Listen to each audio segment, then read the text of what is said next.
आई वडिलांकडून मालमत्ता आपल्या नावावर करून घेतल्यानंतर किंवा भेट म्हणून अशी मालमत्ता मिळवल्यानंतर आई वडिलांना सोडून देणाऱ्या मुलांना सर्वोच्च न्यायालयाने मोठा धक्का दिलाय। आई वडिलांकडून मालमत्ता नावावर करून घेतल्यानंतर किंवा त्यांच्याकडून आई वडिलांना दूर लोटल्यास अशा मुलांना त्यांना मिळालेली मालमत्ता किंवा भेट परत करावी लागेल, असा आदेश सर्वोच्च न्यायालयाने दिला। सर्वोच्च न्यायालयाने आदेशामुळे वृद्ध आई वडिलांचा सांभाळ मुलांना कोणत्याही परिस्थितीत करावा लागेल हे स्पष्ट झाले आहे।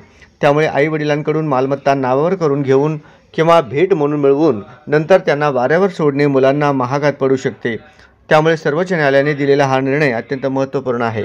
सर्वोच्च न्यायालयाने आपल्या निकालात स्पष्टपणे सांगितले की जर मुले आई वडिलांची देखभाल करण्यात अपयशी ठरली तर आई वडिलांनी त्यांना जी मालमत्ता भेट म्हणून दिली ती मालमत्ता ज्येष्ठ नागरिकांचे पालन पोषण आणि कल्याण कायद्याअंतर्गत रद्द करता येऊ शकते। सर्वोच्च न्यायालयाने वृद्धांबाबत हा निर्णय सुनावला।